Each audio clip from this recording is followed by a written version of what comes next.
Boss Sexta. So yes, I wanted to talk a little bit today about what, my experience has been. Excuse me, there's someone around talking on the phone.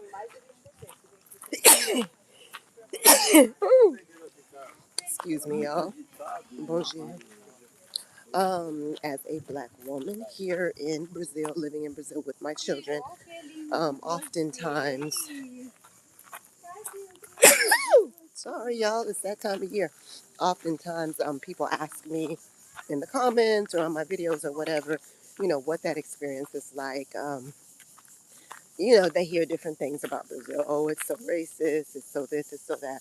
So, in the past, when I first lived in Brazil 25 years ago, I made sure I went straight up north to Salvador. I had been in college in New Jersey at Rutgers. I had mentors that were, Afro-Brazilian scholars. I was interested in the African Brazilian experience in Brazil. And so when I lived up there, I didn't notice much in regards to race relations or anything like that because it was all black folks, and whatever social economic situation they were dealing with, it was just mostly us. I do remember back then noticing that, in situations where people were working in shops owned by white Brazilians and stuff like that. Good morning, Jessica. That um, I did notice some mistreatment and some foul, speaking to some of the workers in the shops. So I noticed some things, but because my interaction with, white Brazilians was so minimal, I didn't really pay it no attention. Okay, then fast forward when me and my children, when I brought my children to live out here, um, during the pandemic, we went again straight to Bahia. I went to Bahia to live. So I had just been back and forth, but I hadn't brought my kids up until the pandemic. And so when we went back to Bahia, we decided to go to like a small town. It's called Itacaré. Very beautiful ocean town, waterfalls everywhere, trails, hikes, hill. It's just a gorgeous place, right? And we did that, and that was still a very kind of insular Bahian experience that we enjoyed. It wasn't the best experience for my children because of the difficulties socializing. But remember, this was their first time in Brazil, so they didn't really have any language skills. It's definitely difficult to figure out how to integrate into a population of people that speak a different language, have this super insular, rich, robust culture that you know nothing about. It was hard on them.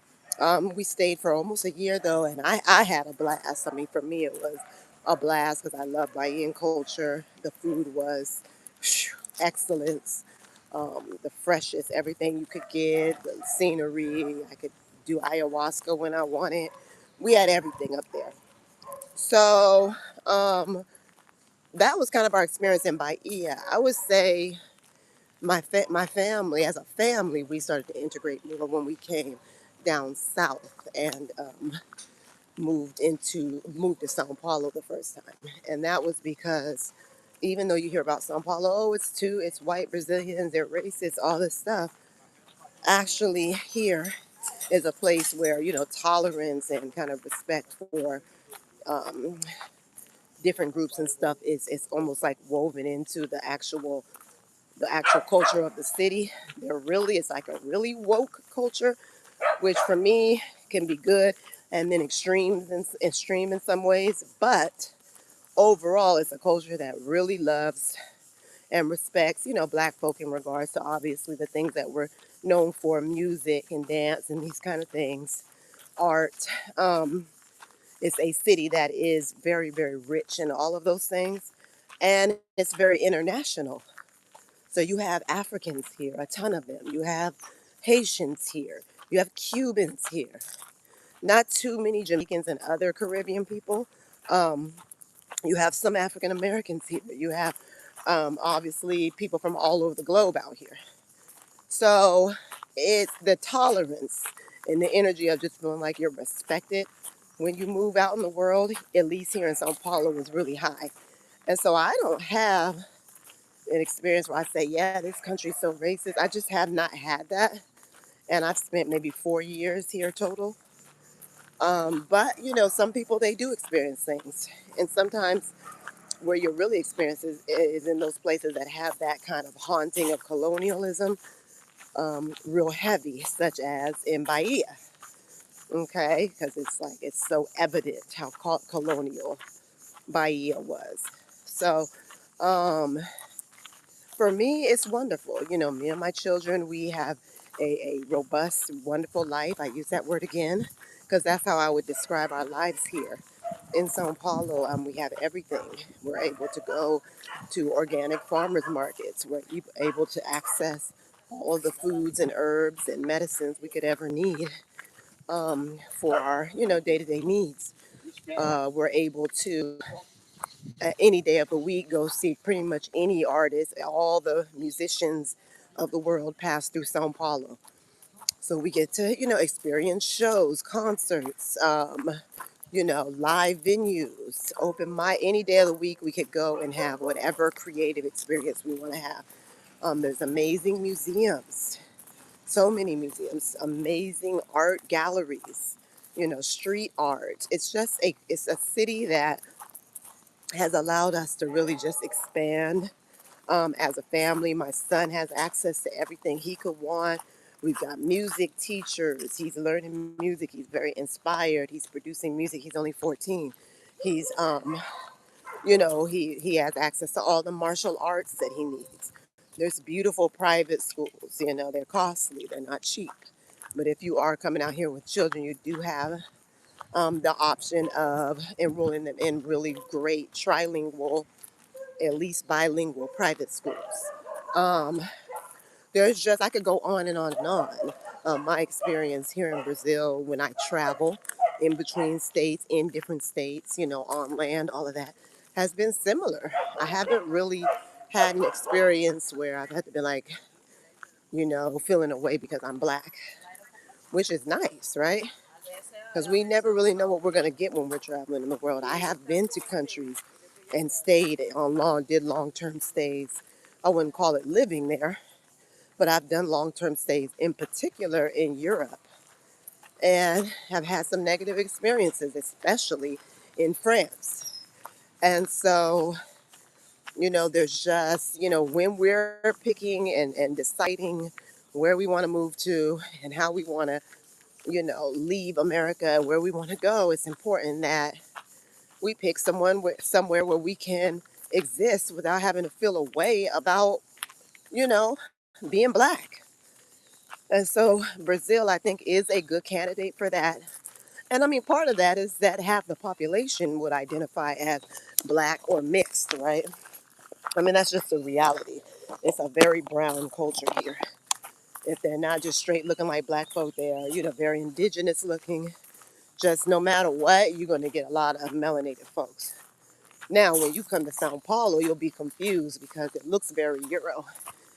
It looks, and that's because of the way. And again, this gets into the institutional racism, the way that they have gentrified and taken over the city center of Sao Paulo, which is where you would probably be if you were visiting, and pushed all of the brown people to the outskirts. And that's just, they do what we call quebradas, where the people live in these kind of um, unincorporated territories where they have just built up their own communities. Some people call them like favela, where they've built up their own communities out on this unincorporated land, right? Um, and it's all when you leave the actual center of this city and go out, all you see is like these unincorporated units and buildings everywhere. And that's mostly melanated people. So, yeah, there are some things, right? And that is unfortunate because as a foreign person living here, I'm able to afford to live in the city center. I'm not saying there's none of us here, but it's not black like what you would expect or like what you would see when you drop down in Salvador or Rio or somewhere up north. And so, in other words, just saying they're on the outskirts of the city. We call it the periferia. And there's a lot of vibes out there, a lot of art, a lot of magic. Yeah, to some it's a ghettoization, but we know how it goes. It's the good and the bad of that. I mean, they are very resourceful, amazing people, and they have started a lot of different programming, and they're very black aware and black conscious and have a beautiful movement around their identities. And they're not letting people erase their identities. And so Brazil is complicated because you hear a lot of different things, but Brazil is complicated. But one thing for sure, as a foreign person here, I haven't had to ever kind of feel a way about being black. Sometimes I have to kind of try to hide myself because sometimes they be on you like white on rice. The white people here, way too much, and it's like I need you to relax. They want they will be on you, especially if you demonstrate you can dance or you can sing, or which are both things that I do. Sometimes publicly, they will be on you. Okay, so I watch for that kind of stuff because I'm very much I don't like to have a lot of people in my energy.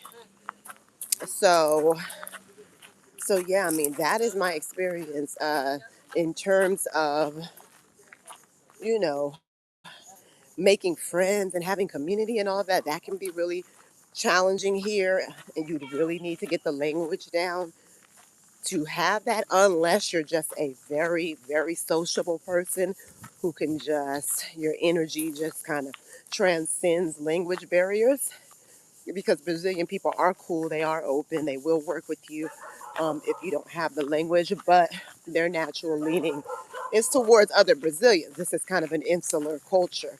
They're very used to each other down here. Their neighboring countries are all Spanish speaking. They have like fostered this really beautiful, rich culture down here that only they really know, that doesn't really translate internationally as much. So they have their own thing going on. So if you come and you can barely even speak with them and they're not bilingual or whatever, it makes it harder to bridge gaps. But it can be done, and they're very nice and welcoming, kind people. And so building your community, especially if you're a single person and have time to be trying to figure things out, and you don't got no kids to take care of, and you know what I mean, you can romp around. They have a lot of, people who nomad and kind of gypsy around this country. If you're into that lifestyle, it's great. It is great for that. That's how I used to be. Even when I was a mother of one, me and my little daughter, we lived on land. We lived on cacao farms in Hawaii. We traipsed and did all kinds of fun things all the time, and made raw food and lived with hippies and, climbed volcanoes. We did a whole lot of stuff when my daughter was young. Um, so if you have that kind of lifestyle, this is a great place for that. Lots of beautiful natural wonders, incredible ones, especially like up in Bahia. Um, just an amazing place. But I would say, as a parent and as a person with a family, it will take some extra effort to really make it be good for you. And that first and most natural thing that you would do is make sure you get yourself into some language classes, okay, and get this language down. I was blessed because I was here very long ago, and I had a boyfriend at the time. So it was like I was going to pick up that language. I picked it up. It was kind of raggedy. And I self-studied, but I never really took classes. But I have put my son in classes. My daughter's grown, but I put her in classes too before she was grown. And now she puts herself in classes. But yeah, we keep training on the language. We keep trying to expand our ability with Portuguese so that we can have an easier lifestyle as a family here, you know. And so that's the thing. You got to be open.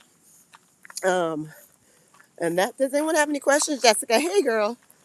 Thank you for writing and being here. Does anyone have any questions about kind of the experience here? Because you hear different things. You hear, that Brazil's racist. But see, like I was saying yesterday or the other day, they have a law against you being outright racist publicly. So while it doesn't address some of the institutional imbalances and injustices that are in place here in this country, um, it does check people's behavior externally. So you're not going to have, and this is a country that is to me, quite, it's quite, lawful in a way. Like, people, they know they need to act right.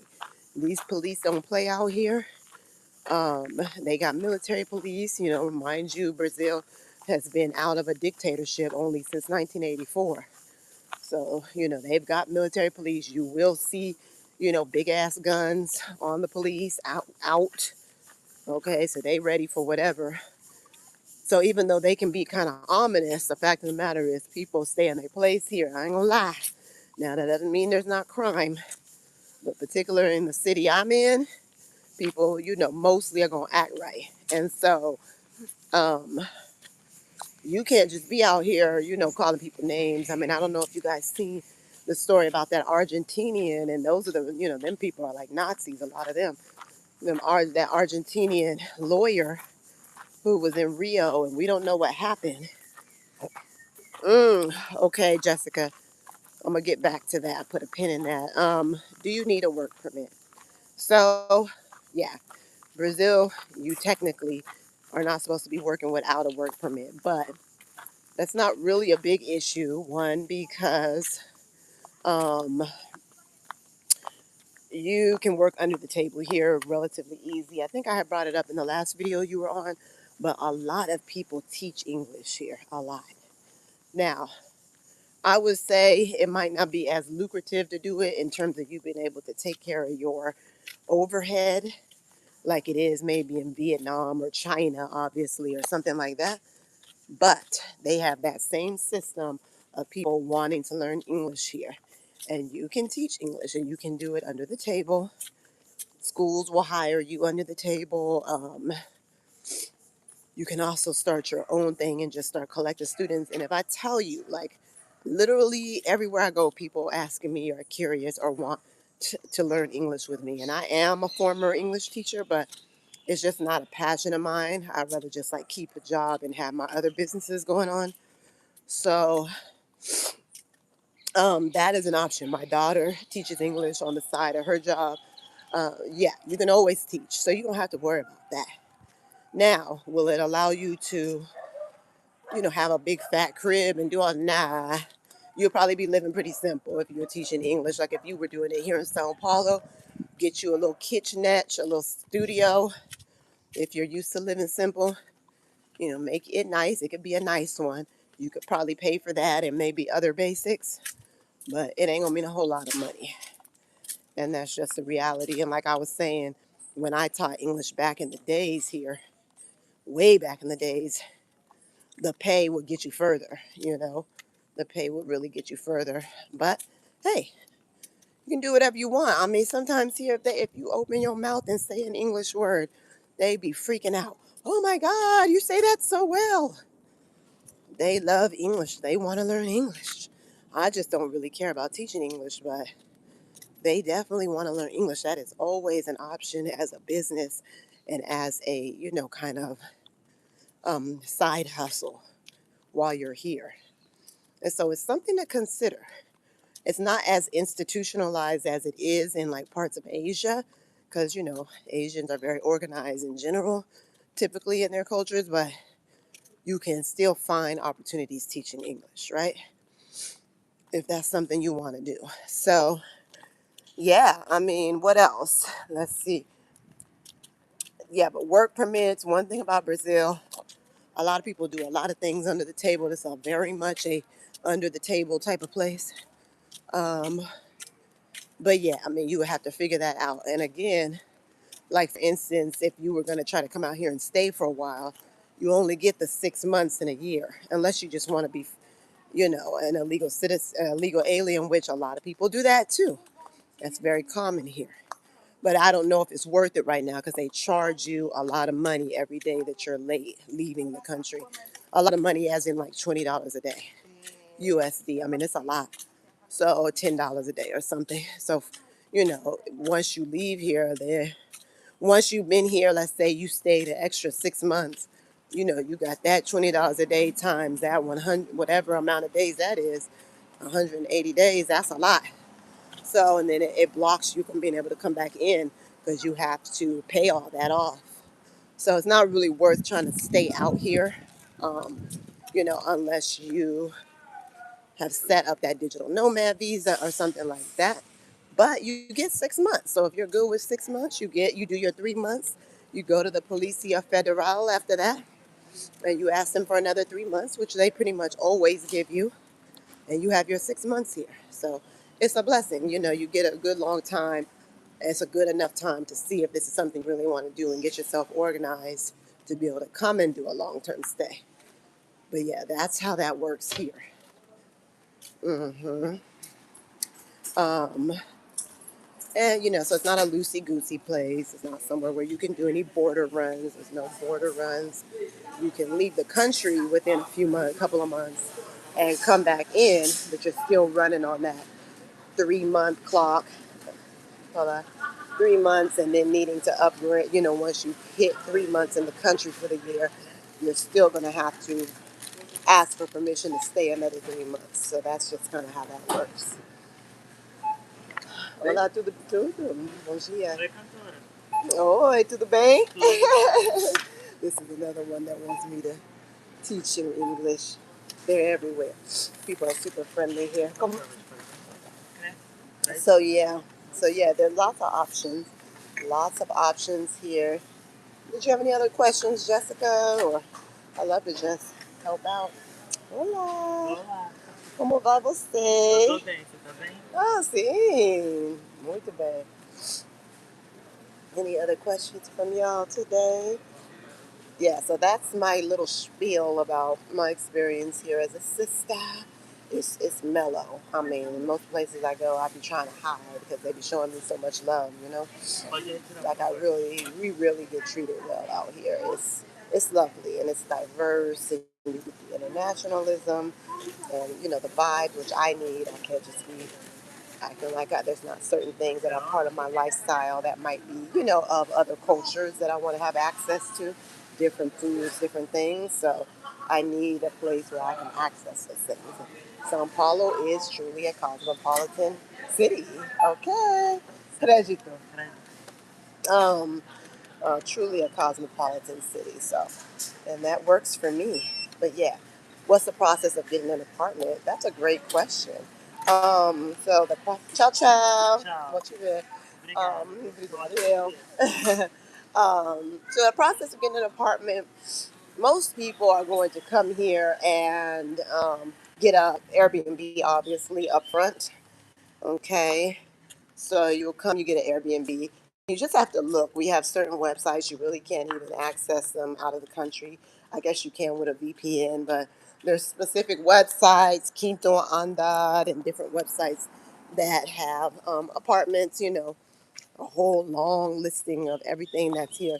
Like I said, like Sao Paulo is not easy for finding an apartment for like a family because I need, like 3 bedrooms, 4 bedrooms, and that can get tricky because there's a price leap after the 2 bedroom point. But if you're a single person and you're just trying to get a kitchenette or something like that, honey, that stuff is so easy, and you can get it for like, you might pay a little $500-600 a month for a little apartment, maybe in a good area where you can access a lot of great things, and you go from there. But yeah, no, getting an apartment's pretty easy. Now, if you're gonna sign a lease, there they have a little Brazil, very bureaucratic heavy.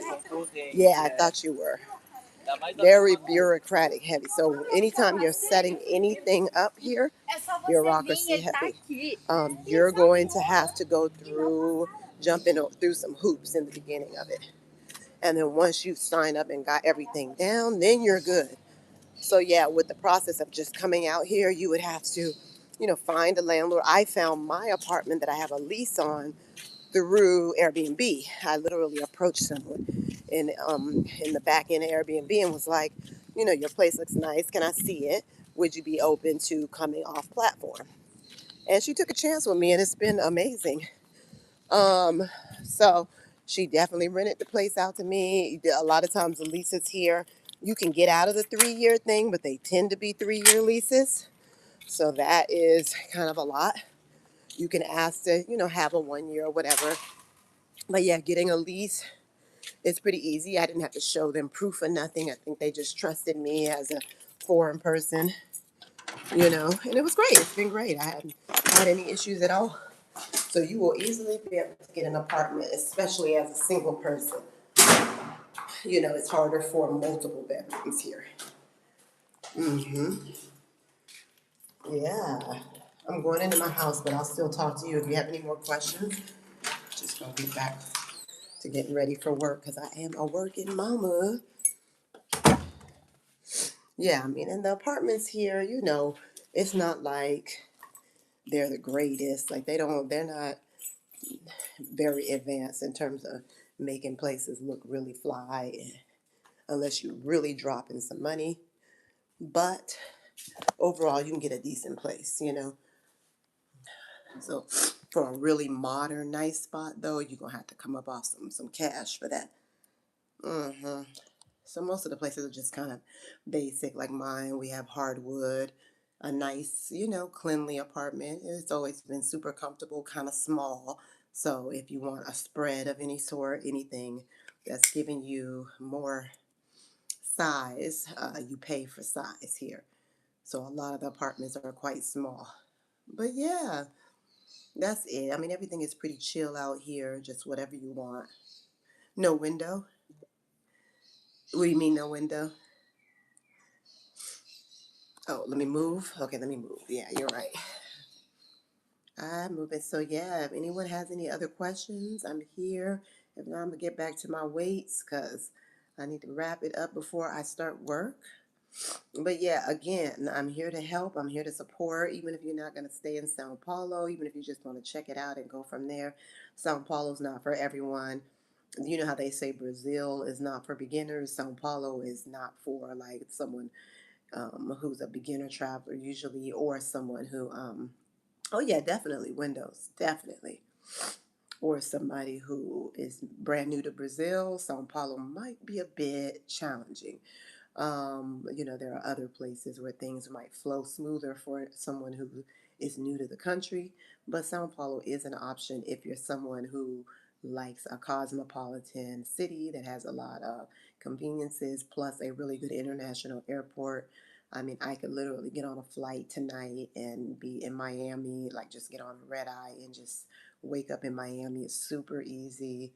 The airport's right here in the city. Can't really do that easily from anywhere else in this country. So like I love having an international airport here. And that's the thing, everyone pretty much when they come into the country they pass through Sao Paulo. And a lot of people just pass through. They don't even bother trying to check it out like that. And that's how I was at first. But I'm so glad I opened my mind and checked it out now. So happy. Because I have chosen it over, the other usual suspects, Salvador over Rio, which Rio is amazing, but I just don't feel comfortable there all the way. I don't feel that safe, so I wouldn't choose that for me. No Walmarts. We have a Sam's Club. Yeah, so we do have a Sam's Club that you can have access to. And I don't do, I try not to support American companies as much as I can, big companies. But so I don't even go into Sam's Mart, but I know how to, just shop and get everything I need here locally. But yeah, you can access some American stuff. Uh-huh.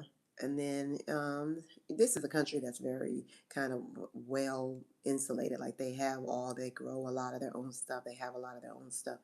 So you can get a lot of things here just locally made. Even, supplements, different things like that. They have everything here. It's really like a country that's comparable to, like the United States in terms of, well, I mean, the United States imports a lot of stuff. Brazil don't, you have to bring in everything in terms of food and stuff at all. Because they just have it's a big ass jungle basically. So, and a rainforest, and it's land that can be farmed mostly, unless you're out in what they call the Saya.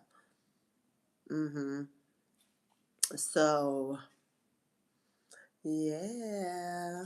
Oh, thank you for coming on, y'all. Now y'all starting to come on, and I'm gonna have to get rid. Ooh, good question, Jessica. The medical system.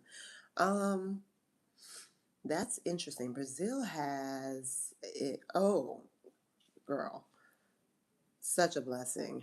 The Brazil has now here in São Paulo. If you have to go into the ER or something, usually it's good to have what they call a sus card.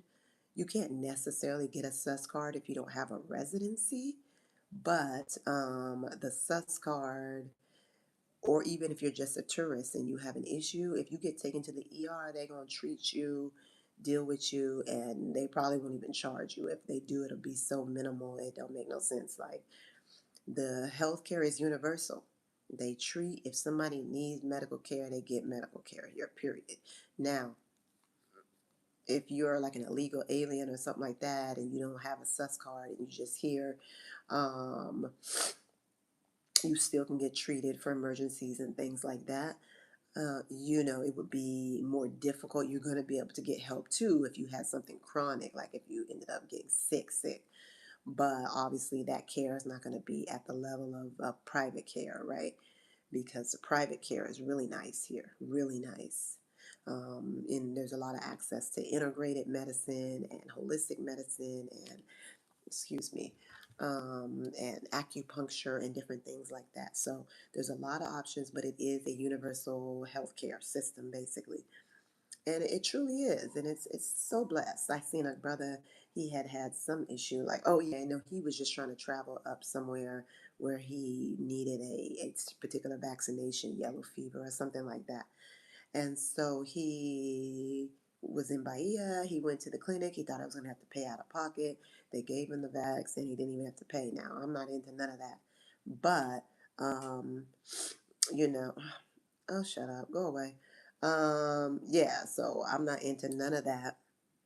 But in terms of the vaccine, but he did his thing, and he was shocked when they didn't charge him. Shocked. Okay. So that's just kind of how it goes here. It's a lot of blessings, it's a lot of capacity to do what you need to do without having to come up out your pocket like crazy. The US is just despicable. Like, the way that people are treated there, the lack of services, how much people are taxed for things, it's despicable, you know? Thank you. Hi. All is well in the world. Peace, peace. So yeah. So that's what we got going on, and I'm just grateful just to be here and to live in a place that is like humane. Brazil, I was looking at something yesterday and they were like, they always were saying America was the biggest democracy in the Western world and all of this, especially in the Americas. And they're like, yeah, no, really now it's Brazil. Brazil is the biggest democracy. This is a huge country. It's the wealthiest country in Latin America. It's one of the wealthiest countries in the world.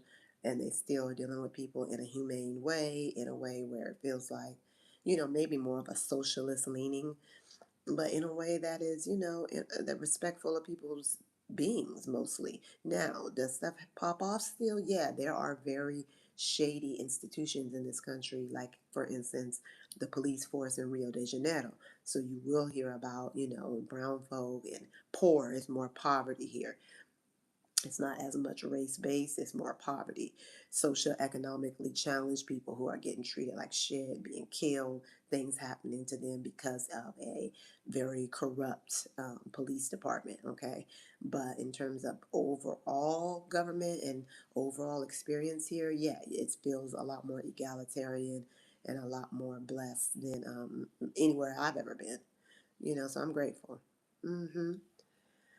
So yeah, y'all. It's so nice talking to everyone. I always love coming on here. I'm gonna try to get on where I can spend like a solid hour because I come on and then 30 minutes later I gotta book it. But I hope you guys have a wonderful Friday. Might even try to come back on today. Okay. Peace and love. Wish y'all a wonderful day.